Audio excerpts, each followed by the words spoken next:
चिंता संतान हंतारो यत्पादाम्बुजरेणवः स्वीयानां तानि चाचार्यान्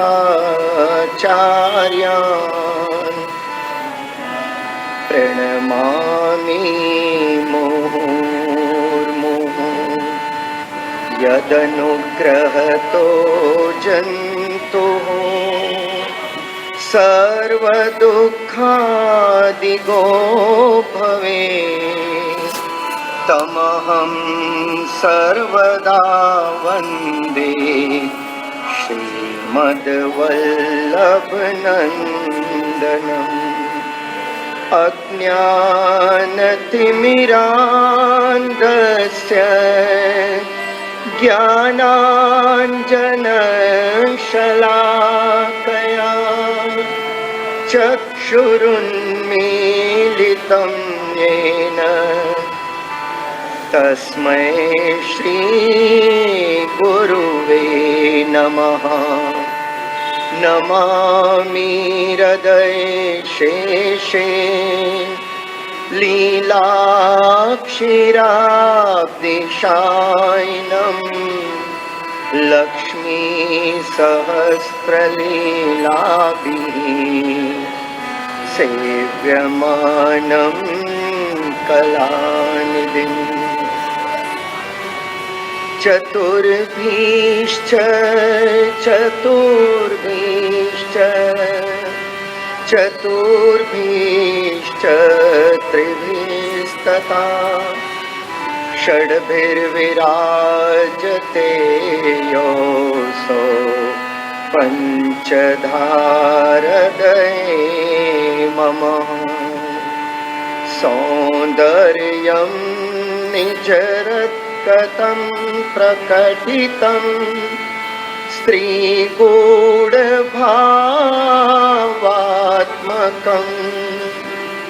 पूरूपं च पुनस्तदन्तर्गतं प्राविविशदस्वप्रिये संश्लिष्टार्वुभयोर्भवो रसमयः कृष्णो हि यत् साक्षिकम् रूपं तत्कृतयात्मकं परमभिधेयं सदा वल्लभम्। श्रीवल्लभ प्रतिनिधिं तेजोराशिं दयार्णवम् गुणातीतं गुणनिधिं श्रीगोपीनाथमाश्रये। सायं कुञ्जालयस्थासनमुप विलसत स्वर्णपात्रं सुधौतं राजदयज्ञोपवीतं परितनुवसनं गौरमं भोजवक्त्रं प्राणानायम्यनासापुट निहितकरौ कर्णराजद्विमुक्तं वन्दे र्धोन्मिलिताक्षं मृगमदतिलकं विठ्ठलेशं सुकेशं। श्रीगोवर्धननाथ की जय, श्री बालकृष्ण लाल की जय, श्री श्याम सुंदर श्री यमुने महारानी की जय, श्री वल्लभाधीश की जय, श्री गोसाई जी परम दयाल की जय, श्री गुरुदेव की जय, सर्व ब्रज भक्तन की जय।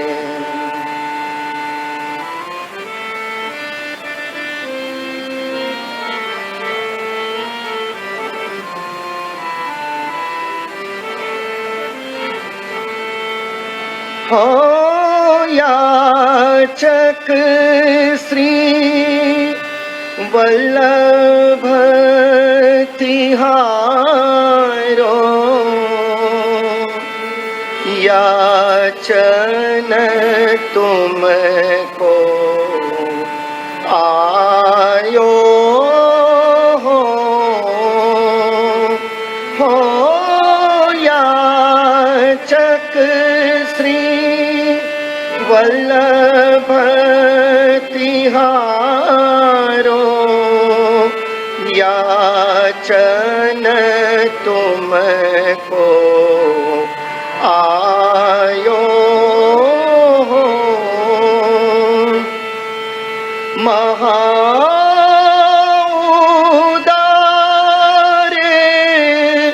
देत भक्तन को अपनो मन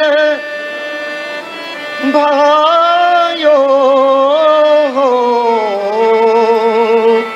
याचन तुमको आयो हेम ग्राम भूषण सुख संपत्ति, सो मोहि मनना सुहायो हेम ग्राम भूषण सुख संपत्ति, सो मोहि मनना सुहायो पर्यो रहु नित्य झूठन पाऊं, यह मेरो चित लायो,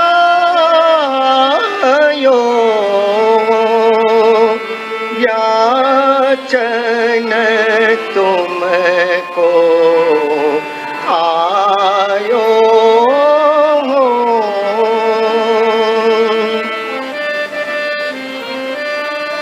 हो याचक श्री वल्लभ तिहारो, याचन तुमको आयो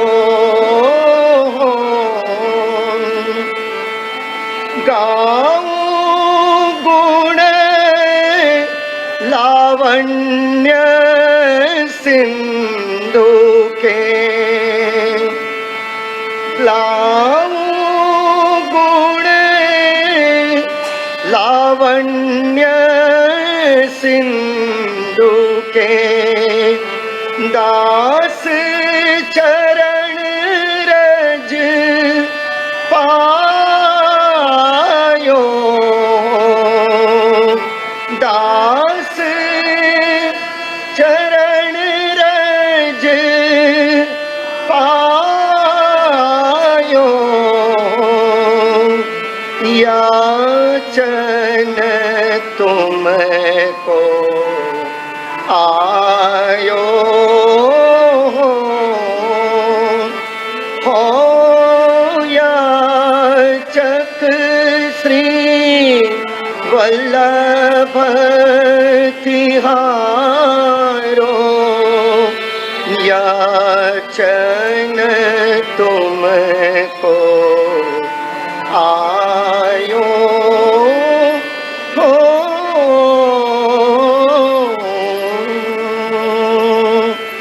श्री वल्लभाधीश की जय।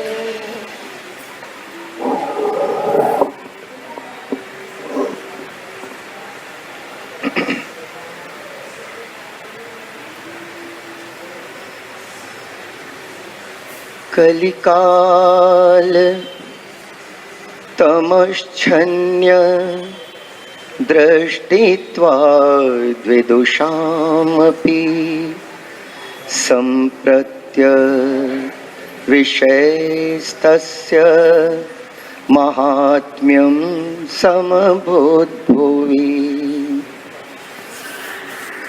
हरिदास वर्य श्री गिरिराज जी, श्री गोवर्धन प्रभु के श्री युगल चरण कमल में साष्टांग दंडवत प्रणाम।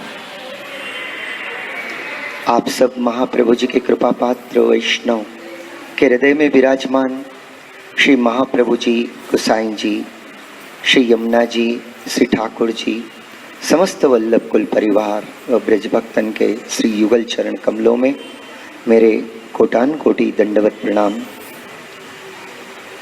और सर्वोत्तम जी के रसपान का के मनोरथ स्वरूप आज अपन सर्वोत्तम जी के सर्वोत्तम स्तोत्र का दूसरा श्लोक का रसपान श्री महाप्रभु जी की कृपा से, गोसाई जी की कृपा से करें।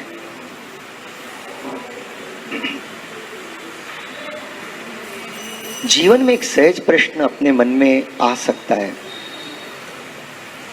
कि भाई हम जो कुछ भी कर रहे हैं उसका लाभ क्या है। अगर किसी को लाभ की खबर पड़े तो वो जरा लाभान्वित होने की कोशिश करेगा, और जिसको लाभ के बारे में खबर नहीं है कि भाई ये कार्य करने से क्या होगा, तो वो अपने रूप से चले जाएगा। जैसे आज अपने जीवन में मैं सर्वोत्तम जी का महत्व थोड़ा सा याद कर रहा हूं कि इस कली काल में जो श्री गोसाई जी ने कृपा कर ये अलौकिक स्तोत्र को प्रकट किया, जो वास्तव में समस्त वेदों के फल का भी फल है। पर प्रैक्टिकली अपन जानते हैं कि सर्वोत्तम जी के 35 श्लोक में 70 पंक्तियां हैं, है ना। पर इसमें से कितनी पंक्तियां अपने हृदय के अंदर विराज रही हैं, माने उनका स्वरूप अपने हृदय में विराज रहा है। अबे तो अपने को खबर है, जिनकी खबर उनको है, पर इनमें जो ऐसा अलौकिक रस है, और अगर ऐसा अलौकिक धन सबको मिले तो उसका कितना आनंद आवे, बहुत आनंद आवे। फॉर एग्जाम्पल छोटा सा एग्जाम्पल देता हूं मैं आपको। आज अपन सबका प्रयास, खास कर भाइयों का, और अब आजकल तो बहनें भी काफी उत्साहित हो गई है, माने येन केन प्रकारेण कैसे भी हो, सबकी इच्छा है कि हमारे जीवन में धन बहुत मिले। नहीं, सहज बात है, जो बात सहज है, जो अपने को ऐसा अनुभव होता है, तो सभी के हृदय में ऐसा एक भाव होता है कि अधिक से अधिक धन माने अधिक से अधिक सुख का साधन, ऐसा अपने मन में लगता है। पर यह बात क्या वास्तव में सत्य है? क्या ये बात वास्तव में सत्य हो सकती है? थोड़ा एक 5 मिनट इस पर विचार करें। ये बात इसलिए ध्यान में आ रही है कि इस कलिकाल में ये जो सर्वोत्तम रूपी अलौकिक रस रूपी धन जो गोसाई जी ने प्रकट किया है, संसार के लौकिक धन की तुलना में इसका क्या महत्व है। मैंने इस बात के लिए मुझे थोड़ी सी ये बात याद आई। मान लीजिए एक व्यक्ति है, उसको जीवन के अंदर माने जो सुख मिलता है, घर परिवार, स्त्री पुत्र, धन, काम काज आदि सब, इन सबको चलाने के लिए अपने को ऐसे लगता है कि भाई धन बहुत आवश्यक है। तो यहाँ मैं इसको अस्वीकार नहीं करता हूँ, अपने परंपराएं, अपना नित्य का काम काज, वस्त्र, भोजन, पानी, इन सब के लिए धन की आवश्यकता है, इसको अपन स्वीकार करते हैं। पर इससे भी अधिक आवश्यकता एक बात की है, इससे भी बहुत अधिक आवश्यकता है, और वो क्या है, वो समझने जैसी बात है। अगर वो नहीं है तो कितना ही धन और कितना ही सुख क्यों नहीं हो, परंतु हमको सब निरर्थक लगेगा। इसलिए मैं इस बात पर, आपके महत्व पर आपका ध्यान आकर्षित करना चाहता हूं। जैसे कि अपने को बहुत सी बातों की आवश्यकता जीवन में लगती है कि ये भी हो जाए तो अच्छा है, वो हो जाए तो अच्छा है, करते रहते हैं। इसके लिए भगवान के बनाए हुए संसार में अपने को जैसे बुद्धि की प्रेरणा मिलती है, अपन करते हैं। नथिंग बैड, करना चाहिए, उत्साह से रहो। और पर एक बात है, जगत के संसार के काफी सुख भी अगर अपने जीवन में है और अगर मन में शांति नहीं है तो ये सारे सुख अपने को, मन को शांत नहीं कर सकते। और अगर मन शांत है तो फिर कुछ भी नहीं है तो भी चलता है। आप मेरी बात समझ रहे हो? बहुत कुछ है। एक घर है, फिर उदाहरण दे रहा हूं, वही उदाहरण, घर है। घर में एक आज्ञाकारी, विनम्र भाषणी, पतिव्रता, मधुर भाषणी, सुंदर पत्नी है, आज्ञाकारी पुत्र है, देह भी स्वस्थ है, देह भी अच्छी है, कामकाज भी अच्छा है, खूब दिन दुगुने रात चौगुने कामकाज चलता है, व्यापार में दिन रात डूबे रहते हैं। हर प्रकार का सुख, हर प्रकार की सुख संपत्ति अपने जीवन में है। उसी घर में रोज प्रसन्न रहते हैं, गाते हैं, नाचते हैं, सब कुछ करते हैं, पार्टीज देते हैं, सब करते हैं। वही घर, वही लोग, कोई भी कारण से, आपका अंतरंग कोई कारण हो, आपका मन अगर अशांत है तो वही घर, वही लोग, वही सब कार्य, वही व्यापार, वही व्यवहार आपके मन को प्रसन्न नहीं कर सकते। ये आपका अनुभव है, मानते हो? और अगर मान लीजिए ये सब कुछ नहीं है, आप अकेले बैठे हो, कभी आए गिरिराज जी में ऊपर जाके मन में आया आज तो मैं एकांत में बैठ जाऊं, और जाके ऊपर बैठ गए, गिरिराज बाबा के दर्शन किया और बैठ गए, पांव पसार के बैठ गए, लेकिन गिरिराज जी आपके हृदय के अंदर खेल रहे हैं, आपके ठाकुर जी आपके हृदय में खेल रहे हैं और आपका मन परम शांत है। उस समय न तो आप कुछ खा रहे हो, न कुछ पी रहे हो, न सो रहे हो, न कमा रहे हो, लेकिन मन शांत है, तो ऐसे लगता है कि आपसे बढ़कर कोई धनी नहीं है इस जगत के अंदर। तो कहने का भाव ये है कि अपन इन बातों की आवश्यकताओं को अस्वीकृत नहीं करते हैं। सब जगह धन आदि अपने जगह का महत्व है, अपनी जगह, पर इन सब का महत्व तब रहता है जब अपन इनके होते हुए अपना मन अत्यंत शांत है, सहज है। और अगर मन शांत नहीं है, मन सहज नहीं है, मन स्थिर नहीं है, ये सारे धन दौलत भी अपने को प्रसन्न नहीं कर सकते। क्या आपका भी ऐसा अनुभव है? या ऐसे ही अब क्या करें, मुख में स्वीकृति में तो अपने को हाँ मिलानी पड़े, पर एक सहज बात है, मैं आपके विचार के लिए, क्योंकि अपन अब आज के बाद फिर 10-12 दिन के बाद मिलेंगे, तो आपके लिए होमवर्क है, आप ये 12 दिन टेस्ट करना कि जब आपका मन शांत है, आपका मन प्रसन्न है, तो आपको हर बात अच्छी लगेगी, भले कुछ हो या ना हो। समझे?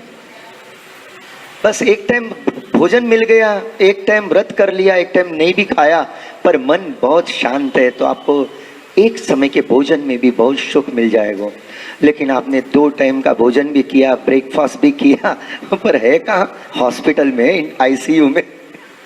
कुछ भी खाओ, कुछ भी पियो, घर भी वाले परेशान, खुद पेशेंट भी परेशान, माने मन अशांत है, न जाने क्या होगा, कब क्या होगा। कहने का मेरा तात्पर्य है कि आज सबसे बड़ी आवश्यकता है कि अपने जीवन में वास्तव में सुख का अनुभव करने के लिए मन बहुत शांत प्रशांत रहे। ये कला अपने को सीखनी चाहिए। समझ में आई बात? अब इस कला के अंतर्गत बहुत बड़ा जो अलौकिक स्वरूप बात है कि हर स्थिति और हर परिस्थिति में जिसका मन परम शांत है, उससे बड़ा कोई सुखी, उससे बड़ा धनवान कोई नहीं है। मुरारी भाई, मेरा ध्यान बार बार आपकी तरफ जा रहा है, आप नहीं तो वहां ऊंचे पे विराजे हैं।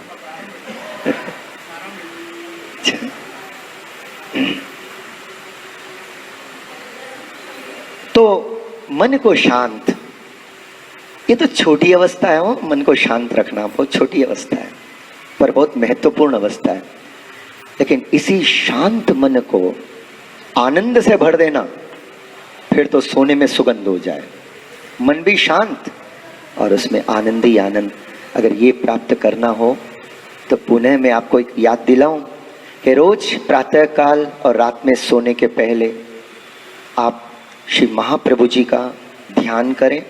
कोई भी एक नाम का 5-10 मिनट जप करो, महाप्रभु जी के स्वरूप का ध्यान करते हुए आपका मन बहुत शांति को अनुभव करेगा और मन में बहुत आनंद को सागर रहेगा। एक तो ये काम, और फिर दिन भर क्या करना चाहिए भाई? जीवन में कई प्रकार की आपत्तियां आती हैं, कई प्रकार के संघर्ष आते हैं, कई प्रकार की प्रतिकूल अवस्थाओं से जूझना पड़ता है। महाभारत तभी थोड़ी हुआ, रोज अपने हृदय में, अपने जीवन में तो महाभारत होता ही रहता है। महाभारत का मतलब ये दो भाइयों की लड़ाई नहीं, समझे? वो ये मैं क्या करूं। एक जना चाहता है कि नहीं मैं कुछ भी नहीं दूं इसको, सारा सुख मैं भोगूं। दूसरा जरा शांत होके कहता है भाई थोड़ा तो दे दे, मेरे ही मैं मांग रहा हूं, वो भी देने को तैयार नहीं। वो एक महाभारत का स्वरूप है। पर ऐसी महाभारत कि मैं क्या करूं और क्या नहीं करूं, क्या करना चाहिए, क्या किंग कर्तव्य विमूढ़ अवस्था, जो अवस्था अर्जुन की भगवान श्री कृष्ण के सामने हुई और बोले प्रभु अब मैं आपकी शरण में आया हूं और आप मुझे बताओ कि मैं क्या करूं। किम करोत्मि, मैं क्या करूं, मुझे समझ में नहीं आ रहा है। मेरा मन बहुत अशांत हो गया है। इतने वीर हैं अर्जुन, पर हाथ कांप रहे हैं और गांडीव धनुष आपके हाथ से नीचे गिरने की स्थिति में। ये स्थिति खाली विचारों से आ गई, क्योंकि विचारों में शांति नहीं, विचारों में प्रसन्नता नहीं। कर्तव्य के पालन में इस समय कौन सा कर्तव्य करूं, इसको अपन निर्णय नहीं कर पा रहे। ये अपनी अवस्था थी। तो दूसरी बात मैं बता रहा था आपको कि जब जीवन तो संघर्षों से भरा है और रहते हैं दुखालय रूपी संसार में, आएंगे चारों तरफ से सुख और अमृत। तो अगर संसार में से अपेक्षा करें तो भाई ये तो जैसे रेत में से तेल निकालना ऐसी बात है। अब रेत में तेल है ही नहीं, इसलिए मिलेगा भी नहीं। यहां तो तपस्या करो, एक मौका मिला है कि भाई संसार को सुखी करो, इससे भगवत प्रसन्नता की प्राप्ति हो, पुण्य की प्राप्ति हो, और वो भी निष्काम भाव से करो तो फिर भगवत प्राप्ति हो जाए। और सकाम भाव से करोगे तो कोटि गुना आपको सुख मिलेगा, स्वर्गीय सुख यहीं पर प्राप्त होगा। लेकिन इन सब के सुख के रहते हुए भी अगर अपना मन शांत नहीं और संघर्षों से अपन परेशान है और रोते धोते रहते हैं अपन हमेशा, भाई ये बंद करना चाहिए। घिघियाना बंद करें। महाप्रभु जी ने सूरदास जी से कहा कि सूर होके क्यों घिघियाए रहे हो। और इसी बात को समझने के लिए मैं आपको एक उदाहरण देता हूं जो प्रत्यक्ष घटना है। स्वामी विवेकानंद जी भी अपने जीवन के अंदर कई लोगों को अक्सर ये घटना बड़ी रोचकता से सुनाते थे। स्वामी जी ने कहा कि जब मैं शिकागो से आया तो एक बार काशी के विद्वानों में चर्चा करने के लिए गया था। अब काशी की संकड़ी गलियां, छोटी गलियां होती है वहां पर। तो स्वामी जी एक बार अपना अनुभव बता रहे थे कि मैं गली में से जा रहा था और सामने बंदरों का एक झुंड आ गया। और बंदरों का झुंड आया तो स्वामी जी को जरा लगा कि भाई इनसे अपनी दोस्ती तो है नहीं, न जाने क्या करेंगे। देख रहे थे तो इतने में वो बंदर आपकी तरफ झपटे मारने की तैयारी में। तो आप घबराए और घबरा कर अपनी आप बीती का अनुभव सुना रहे हैं स्वामी विवेकानंद। तो पलट के भागने लगे बचने के लिए। अब बंदर की स्पीड के सामने अपनी स्पीड क्या ऐसे उछल के गिरे, ऐसे उछल के एक स्थान से दूसरे स्थान पे जाए, सीधे आपके पास पहुंचे। कोई आपके वस्त्र फाड़ रहा है, कोई नोच रहा है, घबरा के सुधर कुछ नहीं रहा इनको और ये भाग रहे हैं। तो उस शोर शराबे में एक व्यक्ति ने अपने घर की खिड़की खोल के देखा और उसने देखा कि अरे ये बेचारा ये स्वामी भाग रहा है, उसके पीछे बंदर लग गए। तो उसने कहा अरे स्वामी जी भागो मत, खड़े होकर इनका सामना करो, मुट्ठी बांधकर इनका सामना करो। स्वामी जी को बात कान में सुनाई दी जितना भी समझे वो एक काम पहले करे, भागना बंद कर कर सीधे पलटे, उन बंदरों की तरफ पलटे जो उन पे झपटा मारने की तैयारी कर रहे हैं, कोई झपट रहा है। जैसे ही पलट के उन्होंने ऐसा किया, मुट्ठी बांधी, मुट्ठी बांधकर उन पर प्रहार करने की तैयारी करी। अब बंदर का स्वभाव है, भागोगे तो बहुत भगाएगो, और अगर उसका सामना करोगे तो खुद डर के भाग जाएगो। तो उसमें क्या हुआ, जब ये देखे तो जरा 2 कदम आगे रखे तो बंदर भी 2 कदम पीछे रखना चालू करे। अब उनको रहस्य समझ में आ गए हो। उन्होंने कहा साले अब बताओ मैं तुम्हारी। तो एक नहीं 2 हाथ की मुट्ठियां बांध ली और उनके पीछे भाग रहे। अब तो पूरे के पूरे बंदर भागने लगे। जब इनको समझ में आया कि भाई हम अगर संसार के संघर्षों से भागते हैं ना, भागते हैं, घिघियाते हैं, तो ये बहुत परेशान करते हैं। आप जीवन में देखो, जीवन है तो संघर्ष तो आएंगे ही, दुख तो आएंगे। हाँ, ये कोई स्वर्ग थोड़ी है। कभी कभी स्वर्गीय सुखों की झलक होती है, पर वास्तव में दुख खा ले।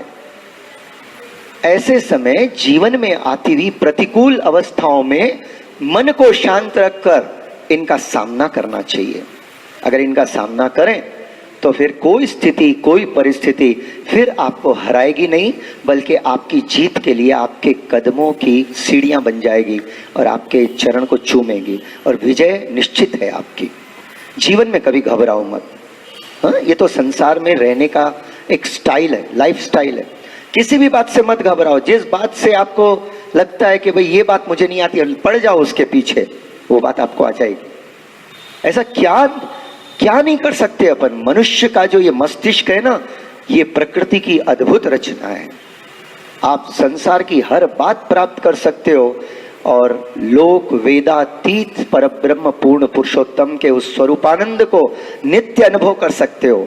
मैं प्रमुख बात अब ये बताना चाहता हूं कि अपन मन की शांति और मन की प्रसन्नता के लिए भाई क्या करें। तो संसार का चिंतन बंद कर संसार को, सृष्टि को प्रकट करने वाले वो परब्रह्म परमात्मा का चिंतन प्रारंभ कर दें। उनका नाम स्मरण करो, उनके स्वरूप का ध्यान करो, उनके स्वरूप का ध्यान कीजिए, एकदम मन शांत हो जाएगा। और जब भगवत नाम लेंगे तो शांत मन में आनंद परमानंद प्रकट हो जाएगा। भाई ये मेरा छोटा सा अनुभव है जो आप सब भगवतियों को मैंने ये निवेदन किया है। आपके हृदय में बात बैठे तो आप भी अपने मन को शांत रखने के लिए आप हमेशा इसका प्रयोग जरूर करना। जब भी जीवन में कोई बात का संकट आवे तो मंगलाचरण के जो 2 श्लोक है ना, पहला और दूसरा, चिंता संतान हंतारो यत्पादाम्बुजरेणव स्वीयानाम तानिजाचार्यान प्रणमामि मुहुर्मुहु यदनुग्रहतो जंतुः सर्व दुखादिगो भवेत् तमहम सर्वदा वंदे श्रीमद वल्लभ नंदनम। ये 2 श्लोकों का स्मरण करके आप सबसे पहले श्री महाप्रभु जी के चरणों का ध्यान करें, महाप्रभु जी के स्वरूप का ध्यान करो और महाप्रभु जी के स्वरूप के ध्यान कर आप श्री के मुखारविंद का दर्शन करके आपको साष्टांग दंडवत प्रणाम करते रहें मन से। और करते समय श्री वल्लभाय नमः या श्री वल्लभ चरण कमलेभ्यो नमः जो मैंने आपको बताया, तो ऐसे श्री महाप्रभु जी का स्मरण करो एक 15 मिनट, और फिर 15 मिनट महाप्रभु जी की अलौकिक आज्ञा का पालन करो। तस्मात् सर्वात्मना नित्यम श्री कृष्ण शरणम मम वदत्तिरेवं सततम स्थेय मित्ते में मति। 15 मिनट अष्टाक्षर, 15 मिनट महाप्रभु जी का नमन पूर्वक वंदन स्तवन, और 15 मिनट आपकी आज्ञा का पालन माने श्री कृष्ण शरणम मम का प्रेम पूर्वक जब आपके मन को कोटान कोटि गुना शांति से और आनंद से भर देगा। ज्यादा कोई माथा खपाने की जरूरत नहीं है, सहज सुंदर उपाय है। हाँ, आप इसका खूब लाभ उठाइए। इतना कहकर अब मैं ये बताना चाहता हूं कि महाप्रभु जी इतने अलौकिक हैं। श्री गुसाई जी, श्री ठाकुर जी अपने दिव्य लीला के स्वरूप जो भूतल पे प्रकट हुए हैं इतने अलौकिक हैं। जैसे कि सर्वोत्तम जी में अपन पिछले 10-11 दिनों से देख रहे हैं कि महाप्रभु जी का स्वरूप कितना अलौकिक, परंतु जगत में जो भी हैं वो सब इसको नहीं जानते। और ये बात तो आपने जो शंका उठाई थी प्रथम श्लोक के अंदर कि भाई अगर महाप्रभु जी और ठाकुर जी प्राकृतिक धर्म का आश्रय नहीं किए हैं, अप्राकृतिक हैं और सारे वेद निगम प्रतिपादित हैं, परम शुद्ध हैं, परम साकार हैं, तो ऐसा वर्णन आपके पहले किसी ने क्यों नहीं किया और आप ही इसका वर्णन कर रहे हो। इसके जवाब में अपन ने कल दूसरा श्लोक प्रारंभ किया था कि कलिकाल तमश्चन्य दृष्टित्वाद् विदुषामपि संप्रत्य विषयस्तस्य महात्म्यम समभूत भुवि। ये जो दूसरा श्लोक है ना, इस शंका का समाधान है। श्री गुसाई जी माने श्री जी बाबा श्रीनाथ जी स्वयं ये बात समझा रहे हैं कि जो इतने प्रेम से आपका एक एक अक्षर अधरामृत है, पर इतना जो प्रकट कर रहे हैं, पर इसको अधरामृत जैसा लाभ माने अपन कई वैष्णव कोई लेता ही नहीं इसका, तो इसका कारण क्या है। और आपको ये बात कहां से मालूम पड़ी, आपने ये बात कैसे करी है। तो वहां पर आपने इसका जवाब दिया है कि कलिकाल तमश्चन्य। पहले मैं श्लोक का अर्थ बता देता हूं आपको। कलिकाल के इस समय कौन सा युग चल रहा है, कलिकाल है। कलिकाल तमश्चन्य माने कलिकाल रूपी तम माने अंधकार, आच्छन्न माने छाया हुआ है, आच्छन्न माने छाया हुआ है। कलिकाल तमश्चन्य, कलिकाल रूपी अंधकार छाया हुआ है। कहाँ, विदुषामपि कलिकाल तमश्चन्य दृष्टित्वा विदुषामपि। दृष्टित्वा माने दृष्टि के आगे, और किसकी दृष्टि के आगे, विदुषामपि बड़े बड़े विद्वानों की दृष्टि के आगे, आंखों के आगे अंधकार छाया हुआ है। तो इसके कारण क्या हो रहा है, संप्रत्य अविषयस्तस्य महात्म्यम समभूत भुवि। कलिकाल रूपी अंधकार के छाने के कारण, बड़े बड़े विद्वानों के आंखों के आगे छाने के कारण इस समय श्री ठाकुर जी और श्री अलौकिक परब्रह्म पूर्ण पुरुषोत्तम रूपी जो प्रभु ठाकुर जी का स्वरूप है और साक्षात स्वामी जी भावात्मक श्री महाप्रभु जी का स्वरूप है, इसके बारे में किसी को ज्ञान ही नहीं है। ये दूसरी बात स्वयं ठाकुर जी आप आज्ञा कर रहे हैं। प्रभु ने ये बात गीता जी में भी बताई कि मनुष्याणाम सहस्त्रेषु कश्चिन माम वेद्यति यत्ततः। माने हजारों मनुष्यन में से कोई एकाध ऐसा होता है जो मेरे बारे में सोचता है, और ऐसे सोचने वाले हजारों में से कोई एक ऐसा होता है जो मुझे तत्वतः जानता है और मुझसे बहुत प्रेम करता है। और आपने आगे कहा कि शुद्धा प्रेमणा कोटाश्वपि दुर्लभा, ऐसे शुद्ध प्रेम करने वाले भक्त करोड़ों में भी दुर्लभ है। माने भगवान श्री कृष्ण के स्वरूप को जानना, पहचानना, तत्वतः उसको समझना, ये वैसे ही भगवत कृपा के बिना नहीं हो सकता। तो यहाँ इसीलिए जब अपन किसी विषय को जानते ही नहीं, तो नेचुरली उसके बारे में क्या बात करेंगे अपन, उसके बारे में तो कोई बात ही नहीं होगी। तो इस श्लोक में ये बता रहे हैं, कलिकाल रूपी अंधकार के विद्वानों की आंखों के आगे छा जाने से इस समय ठाकुर जी परब्रह्म पूर्ण पुरुषोत्तम स्वरूप श्री ठाकुर जी और साक्षात परब्रह्म पूर्ण पुरुषोत्तम स्वरूप श्री महाप्रभु जी के महात्म्य को कोई नहीं जानता। इस श्लोक में ये दर्शन करें, क्योंकि किसी को ठाकुर जी और महाप्रभु जी के स्वरूप का ज्ञान नहीं हुआ, इसलिए कोई ने वर्णन नहीं किया, इसलिए कोई इसका वर्णन नहीं कर पाए कि भगवान प्रभु ऐसे हैं, परब्रह्म पूर्ण पुरुषोत्तम ऐसे हैं, शुद्ध हैं, साकार हैं, अप्राकृत निखिल धर्म रूप मिति हैं, प्राकृत धर्म का आश्रय नहीं किया है। अब ये बात आज बड़े बड़े विद्वानों के भी, क्योंकि अज्ञान रूपी अंधकार की पट्टी छाने के कारण उनको इन स्वरूप का ज्ञान नहीं हुआ, तो किसी ने वर्णन नहीं किया। दूसरे श्लोक में ये बात है, तो अपन आगे इसका जवाब ये भी आएगा, जब ये श्लोक पूरा होगा तो गोकुलनाथ जी महाराज ये शंका करते हैं, खुद ही संदेह प्रकट करते हैं कि विद्वान अगर पूछ सकते हैं कि जब इतने बड़े बड़े विद्वानों को महाप्रभु जी और ठाकुर जी का स्वरूप का ज्ञान नहीं हुआ, तो आपको कैसे हो गया, आप कैसे जानने लग गए। जो आपने वर्णन किया इसका जवाब श्री गोसाई जी तीसरे श्लोक में बोल।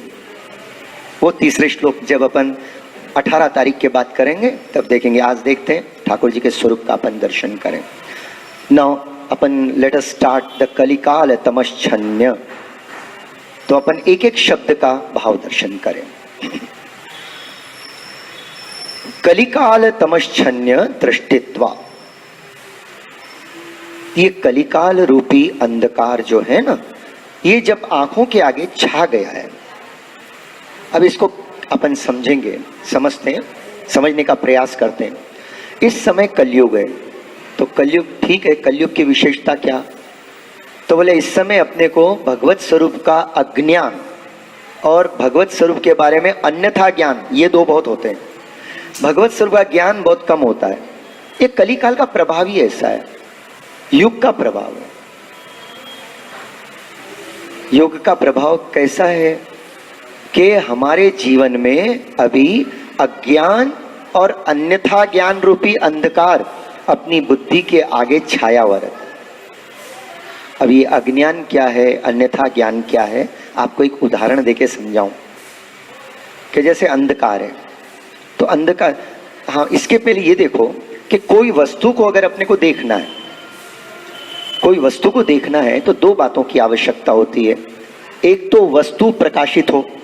अगर वस्तु अंधकार में होगी तो होने के बावजूद भी अपन आंखें देख रही हैं, पर वस्तु अंधकार में, कहीं बहुत अंधकार, गहन अंधकार में है, तो अपन उसको देख नहीं पाएंगे। और मान लो वस्तु प्रकाशित है पर अपनी आंखें बंद है तो भी नहीं देख पाएंगे। ओके, तो मतलब क्या है, अगर किसी वस्तु को देखना है, स्वरूप ज्ञान, वस्तु का स्वरूप ज्ञान करना है, तो अपनी आंखों भी अंधकार से मुक्त होनी और जिस वस्तु को देखना है वो भी प्रकाशित होनी चाहिए। ठीक है ना? अब जैसे अंधकार के अंदर कोई काली डोरी को देख ले तो अपने को ऐसा लगता है कोई सांप तो नहीं है, और अभी अपनी को पलट के खा जाएगा।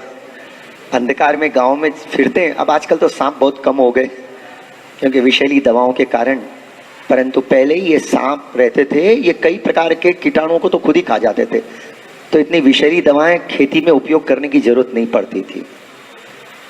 तो खैर, लेकिन असली सांप नहीं, बल्कि अपने कोई डोरी पड़ी हुई है, ऐसे किसी ने ऐसी पड़ गई, जरा इस प्रकार से पड़ गई और अंधकार है, तो अपने को ऐसा भ्रम हो जाता है कि शायद वहां सांप हो। एक तो वस्तु का वास्तविक ज्ञान नहीं होना, ये अज्ञान है। जो वस्तु मूल रूप से जैसी है उसका ज्ञान नहीं होना, वो अज्ञान, उसको अज्ञान कहते हैं। और उसको अन्यथा रूप से समझना, वो और रूप से समझना, वो अन्यथा ज्ञान। जैसे इसमें अंधकार के कारण एक तो वहां अंधकार, दूसरी अपने बरोबर अंधकार में देख नहीं सक रहे, तो इसके कारण उस काली रस्सी को रस्सी नहीं समझना, ये अपना अज्ञान है, और उस रस्सी को सांप समझ लेना, वो अन्यथा ज्ञान। तो गोसाई जी क्या कह रहे हैं, इस समय कलयुग में अपने को अज्ञान और अन्यथा ज्ञान बहुत ज्यादा होता है। अपना हृदय सरल नहीं है, अपना हृदय सहज नहीं है, अपने को हर बात में शंका होती है, हर बात में शंका कुशंकाएं बहुत हो जाती है। तो बोले ये तो अपने सब साधारण जनों की स्थिति है, पर आप आगे बोल रहे हैं कि भाई वास्तविक बात क्या है कि ऐसे ही इस कलिकाल के कारण अज्ञान और अन्यथा ज्ञान, माने वास्तव में भगवान श्री कृष्ण कैसे हैं उनके स्वरूप का ज्ञान नहीं, और अन्यथा ज्ञान माने भगवान श्री कृष्ण में ही दोष देखते रहना, वो अन्यथा ज्ञान। भगवान ऐसे थोड़ी करते, भगवान ऐसे थोड़ी है। राम जी ने ऐसे क्यों किया, सीता जी को वनवास में क्यों भेज दिया? अरे भाई कई कारण है वहां पर, सब दिव्य कारण है। भगवान राम जी साक्षात परब्रह्म का स्वरूप है, और अपन तो ऐसे जीव हैं जिनका मस्तिष्क प्रॉबेबली अपने जैसे साधारण लोगों का तो 1.5% भी वर्कआउट नहीं करता। 3% कर दे वो जगत का बहुत बड़ा विद्वान, 97 तो सुप्त है। अरे सोचो ये पूरा 100% अगर काम करने लग जाए, जागृत हो जाए, क्या स्थिति हो, पूरा ब्रह्मांड चमत्कृत हो जाए हो। ऐसी स्थिति इस मस्तिष्क में प्रभु ने पधराई है। लेकिन ये मस्तिष्क पर रोज अज्ञान और अन्यथा ज्ञान ऐसा चलते रहता है कि अपन रोज वाद विवाद क्लेश इन बातों में ही अपनी शक्तियां खर्च करते रहते हैं। बल्कि इस शक्ति को बचाकर कभी प्रभु के स्वरूप में अपने मन को लगाकर प्रभु का स्वरूप समझकर अपने हृदय को जो आनंद से भरने की प्रक्रिया है उस पर कभी ध्यान ही नहीं देते। ये कारण से अपना मन इन सब के रहते हुए भी अशांत रहता है।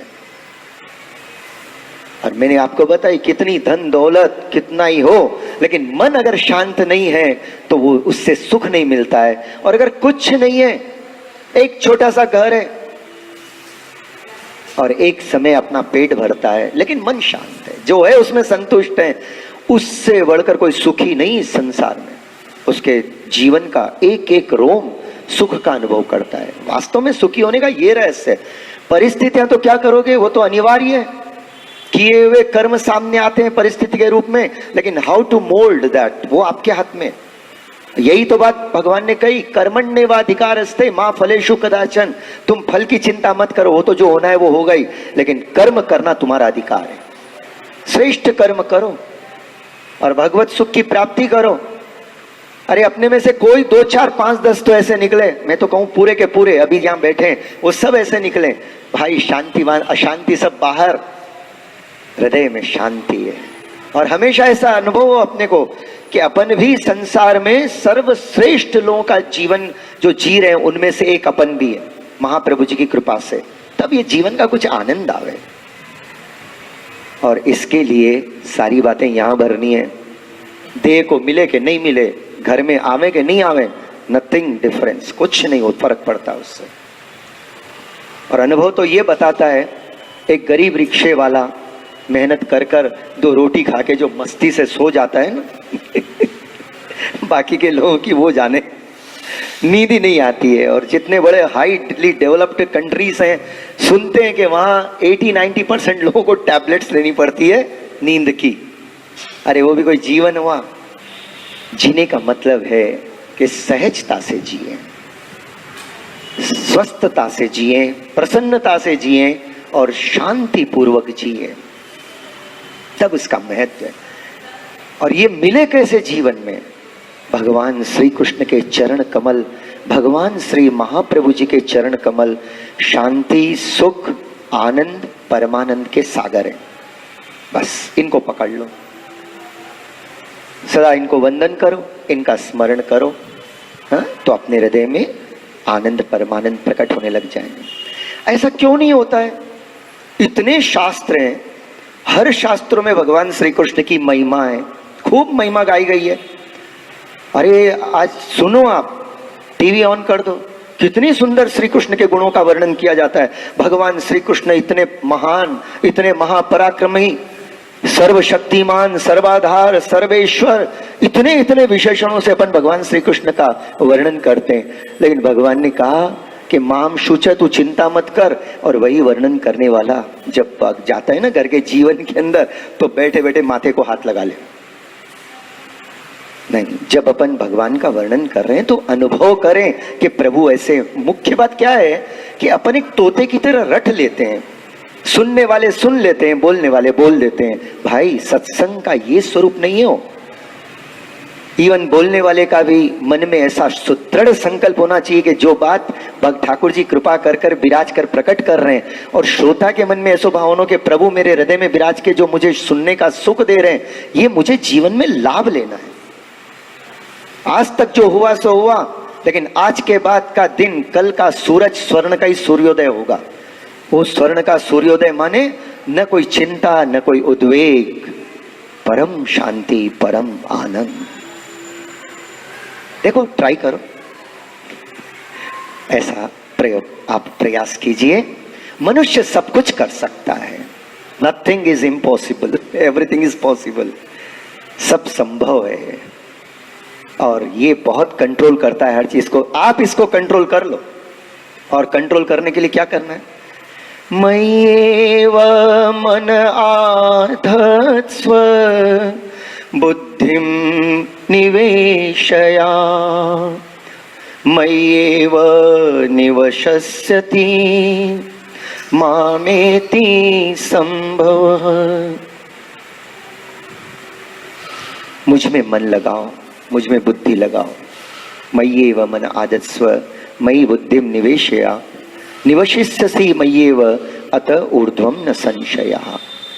अगर तुम अपना मन और बुद्धि जो व्यर्थ में भटकते रहती है इधर उधर, भगवान ने कहा अब समझ गया ना, सब नाशवान है, तुम मुझ में लगा, यही सार्थक है, बाकी सब निरर्थक है।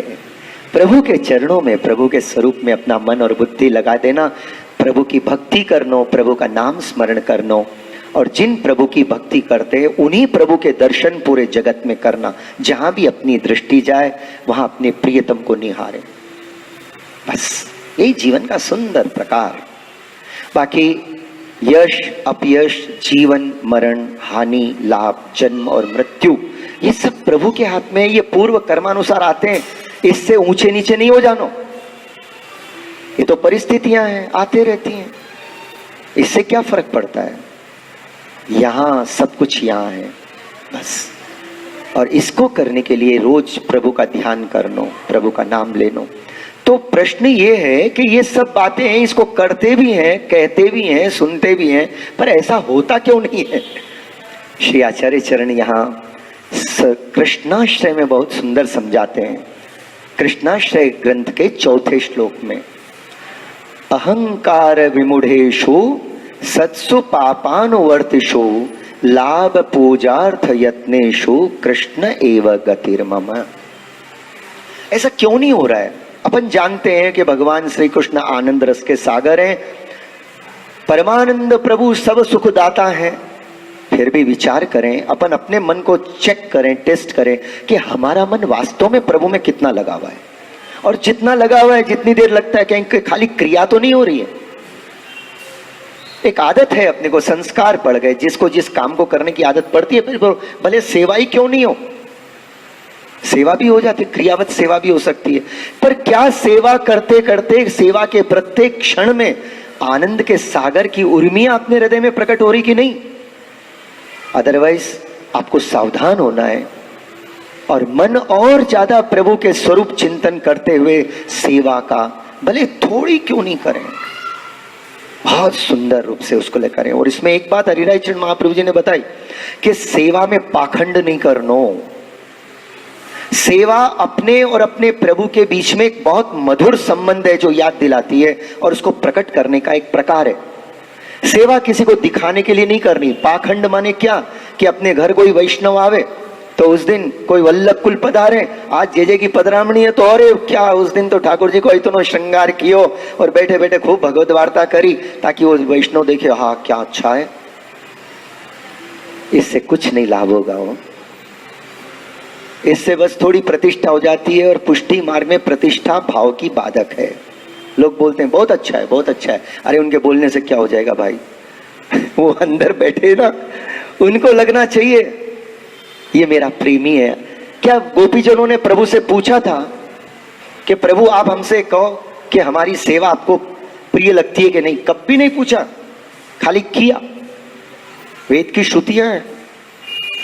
पर भगवान श्री कृष्ण ने कहा उनसे, उनके बिना पूछे भगवान कह रहे हैं, अरे गोपीजनों आपके पहले मेरे बहुत से भक्त हो गए, आपके बाद भी बहुत से भक्त होंगे, पर ये मैं कहता हूं कि न तुम जैसा आज तक कोई हुआ और न आगे कोई होगा। तुमने जिस प्रकार से अपने लौकिक बेड़ियों को काटकर, लौकिक आसक्तियों में से मन को निकालकर, संसार में रहते हुए भी लौकिक आसक्तियों के बेड़ियों को काटकर, जैसे तुमने मेरे में अष्ट प्रहर अपना मन लगाकर हमेशा जो कुछ किया मेरे लिए किया, तन मन धन सब कुछ मुझे समर्पित कर कर जो अपना जीवन जिए, ऐसा तो कोटान कोटि में दुर्लभ है। और धन्य है गोपीजन आप लोग। अगर मैं अपने दिव्य स्वरूप को धारण कर कर सहस्त्रों बार भी प्रकट हूं तो तुम्हारे इस प्रेम से मैं उऋण नहीं हो सकता। हमेशा मैं ऋणी रहूंगा, ऋणी हूं, ऋणी रहूंगा और आगे भी हमेशा ऋणी रहूंगा। अगर कोई भी प्रेम लक्षणा भक्ति की बात करेंगे तो एक ही बात आएगी कि यथा ब्रज गोपी का नाम। मैं तो आपके प्रेम के कारण हमेशा आपके चरणों में मेरा मन लगा रहता है। ऐसे भगवान श्री कृष्ण ने ब्रज भक्तों का सम्मान किया है। ब्रज भक्तों ने नहीं पूछा प्रभु हम कैसे हैं, हम कैसा आपकी भक्ति कर रहे हैं, जरा हमको सर्टिफिकेट तो दे दो ना।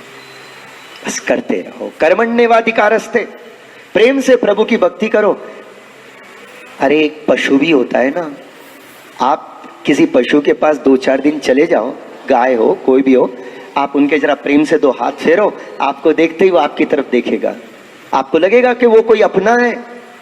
और ये परब्रह्म परमात्मा रसो वैसे श्री कृष्ण जो केवल भक्तों को आनंद देने के लिए प्रकट हुए, इनसे कोई प्रेम करके तो देखें। हमारी यही प्रॉब्लम है, इनसे तो प्रेम होता नहीं, और जिनसे प्रेम करो उसका फल मिलता नहीं, 24 घंटे उनके प्रेम में डूबे रहते हैं। माने इसका मतलब अन्यथा मत लो। मैं ये नहीं कहना चाह रहा हूं कि आपको संसार में सबका त्याग करना है। अपना पुष्टि मार्ग तो सबको सुंदर बनाने का प्रकार है, सबको प्रभु में विनियोग करने का प्रकार है। त्याग कुछ नहीं करना है, इतना ही है जो अपना मन इधर उधर जा रहा है, मन जो ज्यादा प्रभु में नहीं लगता है, प्रभु में आसक्त नहीं है, क्योंकि अभी तक प्रभु के स्वरूप का, प्रभु के गुणों का, प्रभु के प्रताप का ज्ञान नहीं है। ज्ञान नहीं है इसलिए लग रहा नहीं। अरे छोटे बच्चे को उदाहरण प्रैक्टिकल ये देख सकते हैं आप, आपके घर में जाओ, एक कहीं से अगर ज्वेलरी शॉप के आपके कोई दोस्त है, बोलना कल लाके दे दूंगी वापस। माताएं भाई बहनें टेस्ट कर सकते हैं, एक डेफिनेटली एक बहुत कीमती डायमंड या वैल्यूएबल स्टोन आप लेके आओ, और आपका एक बच्चा जिसने कैडबरीज चॉकलेट को चख लिया है, आजकल टीवी में एडवर्टाइजमेंट भी बहुत आता है, तो ऐसी एक चॉकलेट है और एक हाथ में वो है, दोनों ही दिखा रहे हो। अब देखो बच्चा पहले हाथ किसकी तरफ बढ़ाता है, देखना, अनुभव करना। अगर उसको ये नहीं मालूम कि जिस एक चॉकलेट को मैं लेकर अभी एक क्षण के लिए सुखी होना चाहता हूं, और अगर ये ले लूं तो इसमें ऐसी करोड़ों चॉकलेट खरीद सकता हूं, ये बात जब तक खबर नहीं हो तब तक वो एक चॉकलेट की हुई लेने का प्रयत्न करेगा। ये किसी बच्चे की बात नहीं है, ये सब अपनी बात है। यही संसार में मेरा नाम हो, लोग मुझे जाने, अरे आज तक कितने हो गए, अपन किसी को नहीं जानते। अपने पीढ़ी में 6ठी पीढ़ी, 5वीं 6ठी पीढ़ी के पहले के पूर्वज कौन है भैया, मेरे भाई तो शायद जान सकते हैं, मुझे तो खबर ही नहीं है। मतलब क्या है, अपन अपनी 5-6 पीढ़ी के पूर्वजों को नहीं जाने, उनका नाम नहीं मालूम, अपनी वो दादी की भी जो दादी है उसका नाम नहीं मालूम अपने को, अपने परिवार के बारे में अपन नहीं जानते, पूरे संसार में क्या जानते। और जब तुम नहीं जानते तो तुमको जानने की इच्छा किसको होगी तुम्हारे जाने के बाद? क्यों फालतू में इन बातों में लगे? इसीलिए इनमें अपनी एनर्जी वेस्ट नहीं करना। अपनी जो भी एनर्जी है ना उसको सेव करो, सेव करके एक जगह ऐसी लगा दो, प्रभु के स्वरूप के चिंतन के अंदर, प्रभु के नाम स्मरण में, प्रभु के स्वरूप के ध्यान में। जैसे सुखदेव जी कहते हैं, तस्मात् भारत सर्वात्मा भगवान ईश्वरो हरि श्रोतव्य। पहले प्रभु के गुण श्रवण करो, क्योंकि जब तक प्रभु के गुण श्रवण नहीं करेंगे तब तक प्रभु का महात्म्य प्रकट नहीं होगा, और महात्म्य प्रकट नहीं होगा तो उनसे प्रेम नहीं होगा। अगर वो बच्चा हीरे के गुण सुन लेता और उसको ये खबर होती कि मैं हीरा ले जाऊं और मुझे इससे में इतना क्या पूरा कार्टून आ जाएगा कैडबरीज चॉकलेट का, तो फिर वो कैडबरी एक चॉकलेट नहीं लेता, वो हीरे को ले लेता। ऐसे ही जिनको हरि रूपी हीरे के गुण मालूम है ना, वो फिर हरि के चरण कमल को कभी नहीं छोड़ते। बड़ो धन हरि जन को हरि नाम, बड़ो धन हरि जन को हरि नाम, बिन रखवारे चोर नहीं चोरे, बिन रखवारे चोर नहीं चोरे, सोवत है सुख धाम, सोवत है सुख धाम, बड़ो धन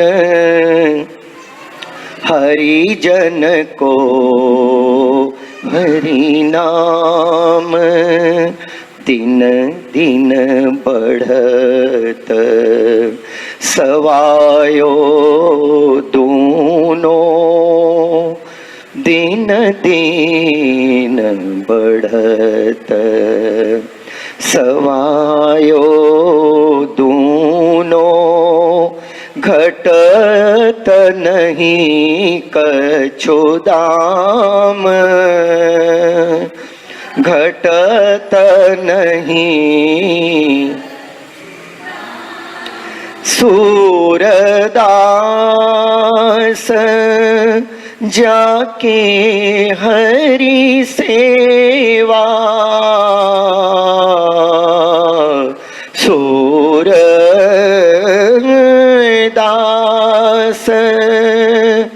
जाके हरि सेवा, पारस को कहा काम, पारस को कहा काम, बड़ो धन हरि जन को हरि नाम, बड़ो धन हरि जन को हरि नाम। बड़ा धन, सबसे बड़ा धन हरिजनों के लिए, बाकी पूरे जगत के लिए नहीं हो। जगत में जो भी हरि से प्रेम करने वाले हरि के जन हैं, उनके लिए, जैसे प्रहलाद जी जैसे भक्तों के लिए, ध्रुव जी जैसे इनके लिए, और भी कई ऐसे जिनको शायद अपन नाम नहीं जानते हैं, पर ऐसे कोटान कोटि भक्त हैं प्रभु के, और महाप्रभु जी के, गुसाई जी के, और आज के वल्लभ कुल परिवार के सब सेवक, वो सब ऐसे हैं, बिल्कुल निष्काम, और भगवान रूपी धन ही उनको सबसे ज्यादा प्रिय लगता है। वैष्णव का ये दिव्य स्वरूप, जिनको प्रभु ही परम धन लगते हैं, प्रभु का ध्यान, प्रभु के चरण कमल का आश्रय और प्रभु का नाम, यही जिनके लिए धन है। तो उनके हृदय का तो जब ये चलते रहते हैं ना, तो फिर बाहर कुछ भी आंधी तूफान कुछ भी चलता रहे, लेकिन उनके हृदय के अंदर, उनके हृदय के निकुंज में जो ठाकुर जी विराज रहे हैं, वहां तो सुंदर सुंदर चैत्र गुलाब की सुगंधी प्रकट होती है। वहां तो सुंदर खूब लगा के प्रभु को विराजमान कर दो। अरे अपने क्या करते हैं, मतलब बाहर बहुत गर्मी रहती है, पर देखो ठाकुर जी के शीतोपचार सेवा कैसे होती है। राजा मानसिंह का प्रसंग याद आवे ना कुमनदास जी केवा में। तो जब राजा मानसिंह आए दर्शन करने के लिए, देशाधिपति से आज्ञा ली कि मैं 2-4 दिन प्रभु के दर्शन करने जाता हूँ, थोड़ा सा ब्रज आया हूँ, ब्रज के पास आया हूँ। फतेहपुर में आए थे, तो वहाँ से ब्रज मथुरा आदि सब पास में ही है, तो बोले मैं जरा दर्शन करके आऊँ। अब राजा मानसिंह है, बहुत बड़े राजा है। तो वहाँ क्या हुआ कि जब आए तो उष्ण काल के दिन, और जब आए तो जब मंदिरों के पुजारियों ने सुना मथुरा के और के राजा मानसिंह आने वाले हैं, अरे न जाने कब आ सकते हैं, कभी भी आ जाए, तो उन्होंने क्या किया, राजा मानसिंह को प्रसन्न करने के लिए अपने ठाकुर जी को खूब जरी के भारी भारी वस्त्र पहनाए, बड़े बड़े हीरे के, माणक के, पन्ना के आभूषण से प्रभु को श्रृंगारित किया, खूब बड़े बड़े मुकुट धरा दिए। अब ठाकुर जी शायद अंदर से तो ठाकुर जी को भी पसीना आ रहा हो पर जो भी हो, राजा मानसिंह ने अनुभव किया कि वो 2-4 मंदिरों में गए, दर्शन किए, वो समझ गए कि ये मुझे बताने के लिए ठाकुर जी को ऐसे श्रृंगारित किए, मन कहीं ठहरा नहीं। और जहां गए वहां सब ऐसा ही मिला उनको।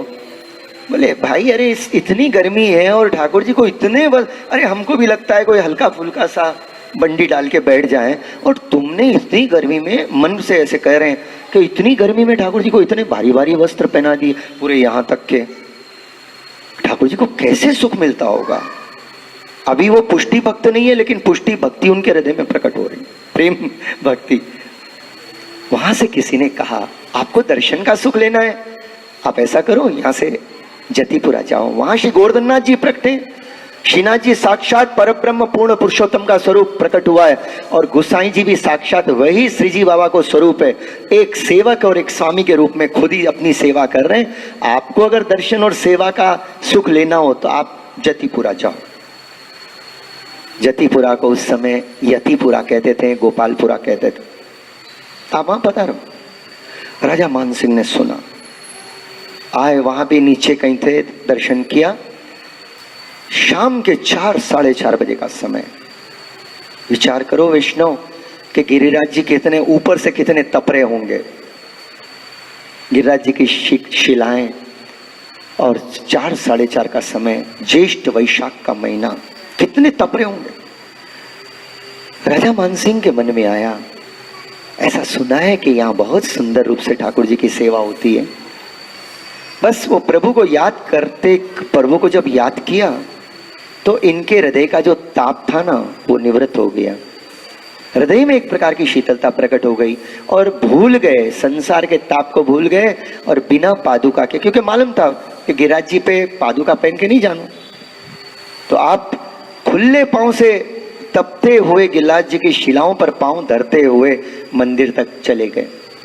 लगा थोड़ा सा गर्मी तो महसूस हुई और थोड़ी देर के लिए ऐसा ताप महसूस हुआ, लेकिन जो ही मंदिर में दंडवत करके अपना पहला पांव रखा, एकदम सुंदर शीतल सुगंधित पवन का स्पर्श हुआ।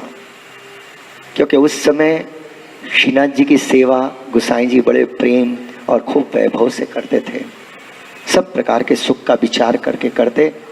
और वह समय जब राजा मानसिंह पहुंचते हैं ठाकुर जी के दर्शन करने के लिए, जब जगमोहन के बाहर डोल तिवारी में खड़े हुए, रोम रोम शीतल हो गया। क्या दर्शन कर रहे हैं।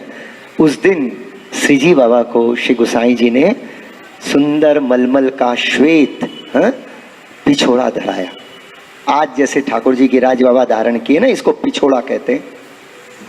जो कटी तक, कटी वस्त्र है, कटी से ही धारण किया जाए। श्रीअंग पूरा खोल लो, अरे तो बंधन होता है वो। अब जब घर में जाए ना, तो वहां जब ऊपर छत पे चले जाए, अरे बाप रे, सब खोल देते हैं शर्ट वर्ट, और थोड़ा पानी वानी डाल के हवा में घूमते रहते हैं, बहुत अच्छा लगता है। अब ये तो मर्यादा के लिए सब पहन पहना के बैठना पड़े। तो इस तरह ठाकुर जी को भी उष्ण काल के अंदर अपने जो श्रृंगार होते हैं ना, बहुत से खाली कटी के श्रृंगार हैं। जैसे धोती होगी, धोती उपरना, तो ठाकुर जी धोती कटी से धारण करेंगे। उपरना कभी एक छोगा आएगा उपरना को, कभी दूसरा आएगा तो भी ऐसे कंधे से आएगा, वक्षस्थल खुलो रहेगा, वक्षस्थल खुलो रहे उष्ण काल में। आप देखिए आड़बंद को श्रृंगार ऐसे ही, पिछोड़ा, पिछोड़ा के वस्त्र ऐसे ही, पर्दनी ऐसे ही है। पर्दनी माने आज को बड़मूड़ा अपने ये घुटरन से ऊपर ठाकुर जी पर्दनी धारण करे। और वो पर्दनी के दर्शन आपको कब हुए, जब मल्लकाच टिपारो धारण करें ना, तो मल्लकाच में कटी से लेकर यहाँ तक की जो जिसको क्या बोले अपन, चड्डी मोटी भाषा में समझने के लिए उसको पर्दनी कहते हैं। वो पर्दनी, तो ठाकुर जी कभी पर्दनी धारण करते हैं और साथ में कभी एक ऐसे उपरना धारण कर लेते हैं। तो ये जो उष्ण काल के श्रृंगार है, इसमें प्रभु का माने कटी से लेकर ऊपर का जो श्रीअंग है वो खुला रहता है, ताकि शीतोपचार जो सेवा कर रहे हैं उससे प्रभु के श्रीअंग को साक्षात सुख का अनुभव हो। अपने यहां तो सुख के विचार से ना, सेवा का प्रत्येक भाव सुख, प्रभु को सुख देने के लिए। राजा मानसिंह ने दर्शन किया, ठाकुर जी को पिछोड़ा धारण किया है और मोती की छोटी सी कलंगी धारण की, और इधर शीश फूल की जगह एक छोटा सा मोती का शीश फूल, कर्ण फूल में 2 मोती, पूरे श्रीअंग के सुंदर दर्शन हो रहे हैं। और सोने में सुगंध कुम्मन दास जी कीर्तन कर रहे हैं। कुम्मन दास जी वहां पर कीर्तन कर रहे थे। राजा मानसिंह ने जब प्रभु के दर्शन किया, इनको लगा कि ठाकुर जी की सेवा तो यहाँ है और प्रभु यहाँ सुख से विराजते हैं। श्री गोसाई जी जो सेवा करते हैं, वह सेवा में प्रभु को बहुत सुख मिलता है।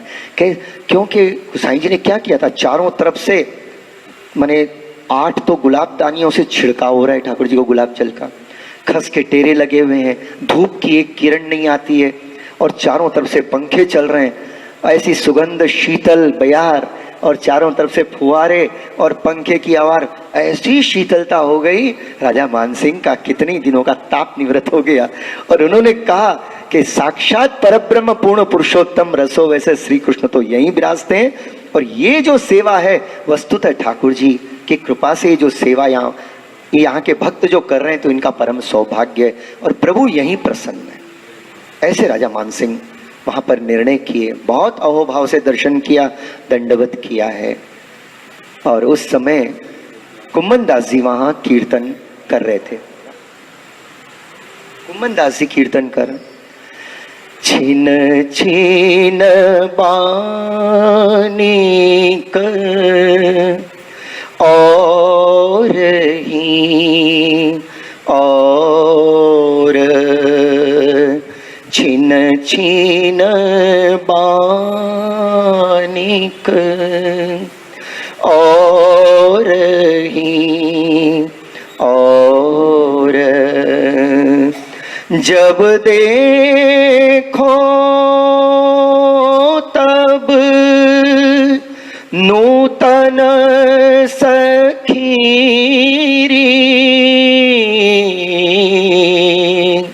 दृष्टि ना रहे एक ठौर, छिन छिन बानी कर और ही और, छिन छिन बानी कर। कुंभन दास गोवर्धन धर प्रभु, कुंभन दास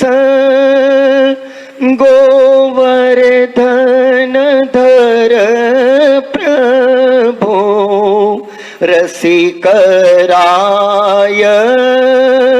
सिर मोर,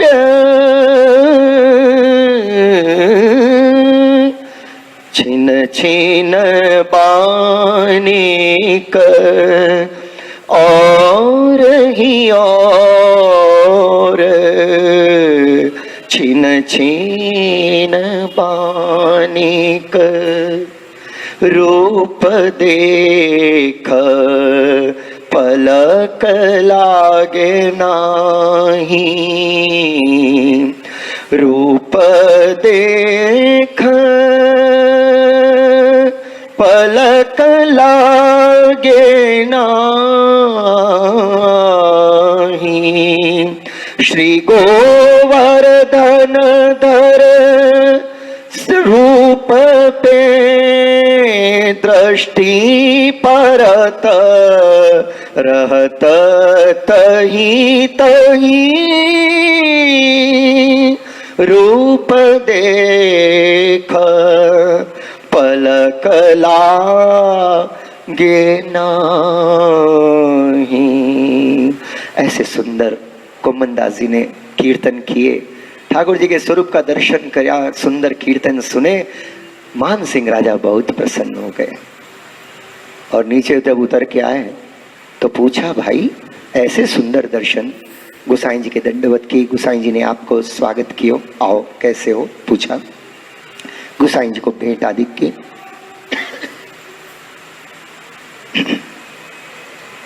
पूछा, भाई ठाकुर जी के सामने, श्रीजी बाबा के सामने जो कीर्तन कर रहे थे वो कौन? तो उन्होंने कहा, भाई वो गोरवा क्षत्रिय हैं, कुम्मन दास जी उनका नाम है, और ठाकुर जी को सुंदर कीर्तन करते हैं। महाप्रभु जी ने उनको कीर्तन की सेवा, सबसे पहले इन्हीं को कीर्तन की सेवा दी है, और यहाँ आकर ठाकुर जी को कीर्तन सुनाते हैं मंगला में, शयन में, और यहाँ से जमुनावता गांव में वहाँ रहते हैं। तो इन्होंने अपने सेवकों से कहा, मुझे कुम्मन दास जी से जरूर मिलना है, ऐसे भगवती से मिलना है। वो प्रसंग दूसरा प्रसंग हो जाता है, पर इसमें मैं ये बता रहा था कि भगवान श्रीजी बाबा का स्वरूप कितना अलौकिक है। ऐसा सुंदर आपका दिव्य स्वरूप है कि आपके स्वरूप से देखते ही वस्तुतः थोड़ा सा मन लगा के दर्शन करें, प्यार हो जाए प्रभु से। कृष्ण को देखा जब से माना सजन, प्यार हुआ उनसे मुझको री सुन। कृष्ण को देखा जब से माना सजन, प्यार हुआ उनसे मुझको री सुन। देखो चाहे कान्हा को मेरा मन, चित चरणों में रहे निश दिन। कृष्ण को देखा जब से माना सजन, होठों पे है नाम हरि, मन में मधुर यादें तेरी। होठों पे है नाम हरि, मन में मधुर यादें तेरी। मेरा जो है सब कुछ तेरा, ये श्री चरण अब है मेरे। मेरी आँखों में है मुख छवि प्यारी, मेरी आँखों में है मुख छवि प्यारी। यमुना तट मिले मोहे गिरिधारी, यमुना तट मिले मोहे गिरधारी। कृष्ण को देखा जब से माना सजन, प्यार हुआ उनसे मुझको री सुन। देखो चाहे कान्हा को मेरा मन, चित चरणों में रहे निश दिन। कृष्ण को देखा जब से माना सजन। ऐसे भगवदीय जो कृष्ण के रूप रंग रस में डूबे रहते हैं, उनको तो कृष्ण का खूब स्वरूपानंद का अनुभव भी होता था। पर यहाँ जिनका अपन दर्शन कर रहे, गुसाई जी जो बता रहे हैं, कली काल तमश्चन्य दृष्टित्वाद विदुषामपि संप्रत्य विषयस्तस्य महात्म्यम समबुद्धि। इस कली काल के कारण साधारण जनों की तो छोड़ो, पर अच्छे अच्छे विद्वानों के आगे भी, बुद्धि के आगे अहंकार रूपी अंधकार का पर्दा छा गया। और ये बात महाप्रभु जी ने कृष्णाश्रय के अंदर समझा रहे हैं, अहंकार विमूढ़ेषु। देखो विद्वान किसको कहते हैं? विद माने जो जानने वाला, जो शास्त्र आदि को जो जानता है उसको विद्वान कहते हैं। विदुषाम अपि, महाप्रभु जी कह रहे हैं कि जो बड़े बड़े विद्वान हैं, अरे उनको वो भी प्रभु के स्वरूप का उनको ज्ञान नहीं हो रहा है। कारण क्या है? वेद उसी को ही कहते हैं जो शास्त्र पढ़ते हैं, शास्त्रों का ज्ञान है, वेद और शास्त्रों का जानते हैं, पढ़ते हैं, पर अर्थ समझ में नहीं आता और अपने मनमाना अर्थ करते हैं। प्रॉब्लम ये है। और उससे बड़े दूसरे दो प्रॉब्लम क्या है, श्री महाप्रभु जी ने कृष्णाश्रय में बताया कि अहंकार सबसे ज्यादा होता है। जो थोड़ा सा विद्वान हो जाए तो उसके हृदय के अंदर अहंकार आने लग जाता है कि मैं बहुत जानता हूं। तो आज जो कुछ भी देखो, भारत रत्न भारतेंदु हरिश्चंद्र जी ने कहा कि सूर सूर तुलसी शशि उड़गन केशवदास, बाकी के कवि खद्योतसम जहता करे प्रकाश। इस भक्ति मार्ग के गगन के अगर कोई सूर्य हैं तो श्री सूरदास जी, बाकी अष्ट सखा और चंद्रमा श्री तुलसीदास जी। दिन और रात ये भक्त जगत को प्रकाशित करते हैं भक्ति से, और भक्तों का मार्ग उनको प्रकाशित कर देते हैं। और उड़गन केशवदास, भक्ति गगन के तारे जो हैं वो केशवदास जी हैं, बाकी के कवि खद्योतसम। उसके बाद जो भी हुए वो सब छोटे मोटे जुगनू हैं, एक क्षण के लिए प्रकाशित होते हैं फिर ओझल हो जाते हैं। पर इस जगत बने गगन भक्ति के गगन के सूर्य और चंद्र श्री सूरदास जी, तुलसीदास जी जैसे महान भगवदीय और अन्य खद्योत्सम केशवदास जी हैं, तारे जो हैं केशवदास जी जैसे।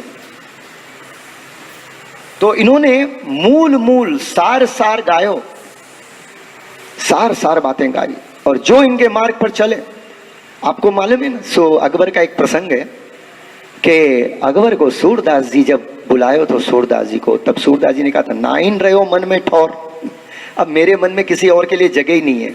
और ये नयन उन प्रभु को दर्शन करने के लिए तरसते रहते हैं। कैसा अद्वितीय सौंदर्य है उन कृष्ण का, त्रिभुवन सुंदर उनका सौंदर्य और ऐसे ही अलौकिक उनके गुण।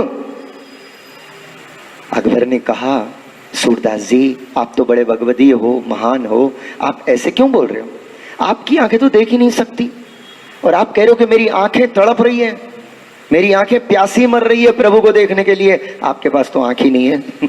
सूरदास जी ने कहा अरे उनको देखने के लिए ये आंखें थोड़ी काम आती है भाई, ये आंखों वाले तो जगत में बहुत है, पर उनके दर्शन करने की जो आंखें चाहिए वो आंखें तो हृदय रूपी चक्षु है, और वो जब तक प्रभु कृपा नहीं करे किसी को नहीं मिलती है। इसलिए भगवान ने इवन अर्जुन से भी कहा कि ददामी दिव्य चक्षुहु, ददामी दिव्य चक्षुहु पश्चन में योगेश्वरहा, तू मुझ योगेश्वर भगवान के दिव्य दर्शन कर, मैं तुझे दिव्य चक्षु प्रदान करता हूं। माने भगवान ने जब तक दिव्य चक्षुता या चक्षुओं में दिव्यता प्रदान नहीं करी तब तक अर्जुन को भी भगवान के दर्शन नहीं हुए। वो सामने है तो भी नहीं समझ पाएंगे। ऐसो दिव्य आपको अलौकिक, परम अलौकिक स्वरूप। सूरदास जी ने कहा आंखें तो सबको है, ये चर्म चक्षु तो सबको है भाई, पर इन चक्षुओं से प्रभु के दर्शन कहाँ होते हैं? उन प्रभु के दर्शन करने की आंखें कुछ अलग ही होती है और वो उनकी कृपा से प्राप्त होती है। मेरी वो आंखों में प्यास है, वो आंखें तरस रही है कि कब मुझे उनके दर्शन होए। तब से अकबर को आपके प्रति बहुत श्रद्धा हो गई और उन्होंने एक ढिंढोरा पिटवा दिया कि जो सूरदास जी के पद लाएगो उसको मैं 2 सोने की स्वर्ण की मोहरें दूंगा। अब तो लोग सूरदास जी के पीछे लग गए। कहीं से कुछ फायदा होता हो, किसी से भी फायदा होता हो, अपने को तो वो बिजनेस करना है। तो भाई सूरदास जी के पद का चाक है बादशाह, तो क्यों नहीं ले जाएं। कभी कभी सूरदास जी के पद मिल जाते इनको। अब सूरदास जी तो अहरनिश प्रभु के रस में मग्न रहते, सेवा के सन्मुख, सेवा में ठाकुर जी की जो लीला हो रही है उसके दर्शन करके गान करते, परोक्ष में कुछ प्रभु की याद करके गान करते। तो हर पद तो इनको प्राप्त होता नहीं था। तो बहुत से कवियों ने ऐसे सोचा कि एक राजा तो एक पद को देखेगा, अब अपन एक ही पद को सब 10 जने लेके जाएं तो कैसे काम चलेगा। तो बोले ये ला लियो, बाकी के 9 खाली रह गए। तो इन्होंने ये क्या करते थे कि अपने पद बनाते थे, पद बना के लास्ट में जरा स्टाइल देख लिया कि सूरदास जी लास्ट में अपनी छाप कैसे रखते हैं। पद अपना और छाप सूरदास जी की। ऐसे 2-4 लोग आए, 5-10 लोग आए। बादशाह से कहा बादशाह जहां बना हमने सूरदास जी के पद लाए। बादशाह ने पद पढ़ो, ये पद सूरदास जी का नहीं हो सकता है। अरे भाई आप, ये सूरदास जी का ही पद है, ले अभी परीक्षा हो जाएगी। इसकी परीक्षा अभी होती, पूरी सभा भरी हुई है। और उस समय बादशाह तो खुद बहुत जानकार रहते, तो फारसी में सूरदास जी के पदों को अपने गायन के लिए, अपने अवगान के लिए लिख के रख लियो। तो पेपर का एक बंडल रखा था, जब कभी सूरदास जी, कुम्मनदास जी, नंददास जी आदि के पद प्राप्त होते तो लिख ले, तो अपना स्मरण कर। तो पर आज कुछ बात ऐसी हो गई, किसी ने झूठे पद ले आए और नाम अपना सूरदास जी का धर दिया। 2 सोने की स्वर्ण की मोहरें मिलेंगी उस लालच में। बादशाह पारखी था, ये तो पूर्व जन्म के बाल मुकुंद ब्रह्मचारी हैं। कुछ एक आध अपराध के कारण इनको म्लेच्छ योनि प्राप्त हुई, लेकिन प्रभु में इनकी बहुत प्रीति थी और गोसाई जी के कृपा पात्र थे।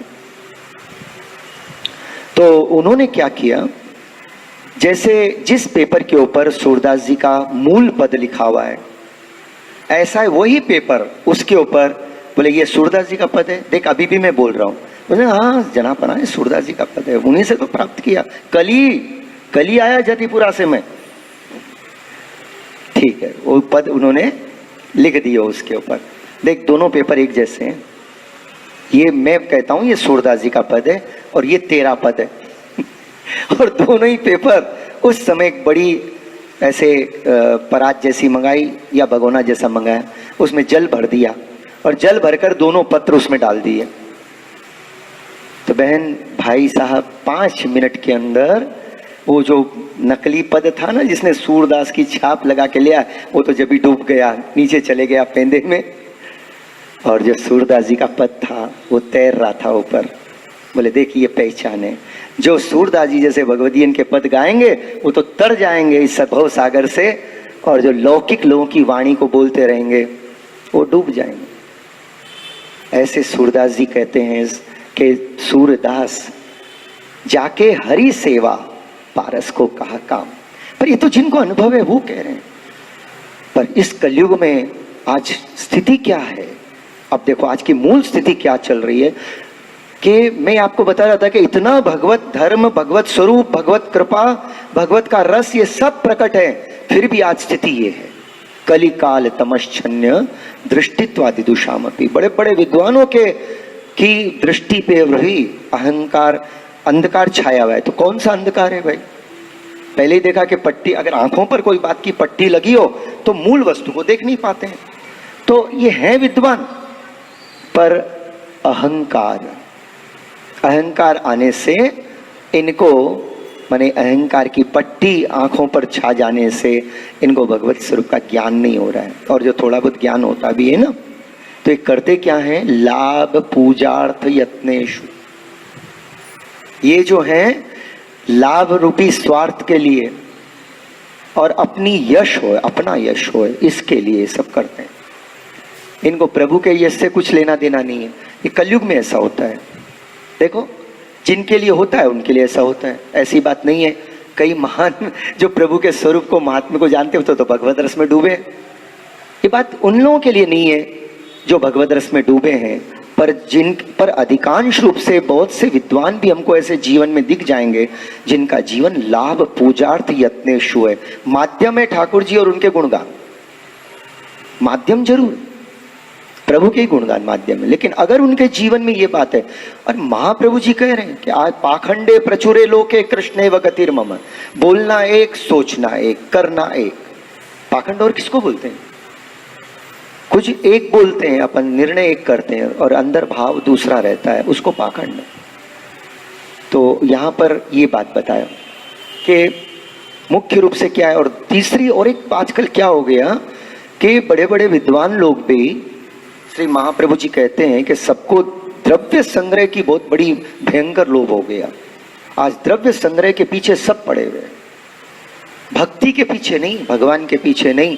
भगवान को तो एक निमित्त बनाया गया, भगवान की कथाएं, क्योंकि अपन स्वयं बांचते नहीं, अपने को रेडीमेड मिल जाता है ना 5-7 दिन के अंदर, तो अपन रेडीमेड कथाओं का लाभ ले लेते हैं और सोचते हैं कि धन्याति धन्य हो गए, परम फल की प्राप्ति हो गई। ये नहीं सोचते कि 3-4 घंटे के अंदर हमको मूल भागवत जी के श्लोक कितने सुनने को मिले और कितना बोलने को मिला 5 घंटे की कथा में। ये कभी ध्यान ही नहीं जाता अपना, कई प्रकार की बातों में अपना ध्यान चले जाता है, पर मूल रस में नहीं जावा। अब कहां से जाएगा भाई? सीधी सी बात है, अगर ये सब किया होता तो फिर अपन क्यों जाते थे सुनने के लिए? और जरूर भगवती हो तो सुनेंगे अपन, क्यों नहीं सुनेंगे, पर अंदर क्या चल रहा है कि लाभ पूजार्थ यत्नेषु। आज माने अधिकतम ऐसा ही चल रहा है कि जो भी अपन कर रहे हैं लाभ के लिए, इससे मुझे क्या लाभ होगा। कभी कभी अपन प्रत्यक्ष में बोलते हैं हमको कुछ नहीं चाहिए लेकिन एनीहाउ महाप्रभु जी आज से 500 साल पहले बोल चुके थे वो बात। तो आज तो वैसा बहुत कुछ बदल चुका है, लेकिन उस समय बोले लाभ पूजार्थ यत्नेषु। हम जो भी यत्न कर रहे हैं, प्रयत्न कर रहे हैं, जो कुछ प्रयास कर रहे हैं, उसमें हमारा उद्देश्य तो लौकिक लाभ के लिए और लौकिक स्वार्थ के सिद्धि के लिए और लौकिक धन के संग्रह के लिए ही प्रमुख है। हमारा नाम हमको बढ़ाना है, हमको ये सुनना अच्छा लगता है कि लोग हमको बोले कि अरे बहुत अच्छे भगवती हो। हालांकि इससे कोई लाभ नहीं है, प्रमाणित वहां से होना चाहिए। और अपने यहाँ की रीत थी जीते जी किसी को भगवदीय कहा ही नहीं गया। आप वार्ताएं देख लो, 84 वैष्णव की वार्ता देखो, शुरुआत कहाँ से होती है? वो फला सारस्वत ब्राह्मण के यहाँ जन्म ले, सूरदास जी के लिए आएगो कि सिंही में रहते थे, दिल्ली से 10 कोर की उर के ऊपर सिंह नाम के ग्राम में रहते, पर एक ब्राह्मण के यहाँ, सारस्वत ब्राह्मण के यहाँ उनके जन्म हुआ। पहले उनके 3 बच्चे थे, ये चौथा हो गए, लेकिन बचपन से सूर। तो उनके माता पिता माथे को हाथ लगा के बैठ गए कि ये कहाँ से और हो गया, और हुआ सो हुआ ऐसा। इसको तो हर बात में इसका हाथ पकड़ के चलो।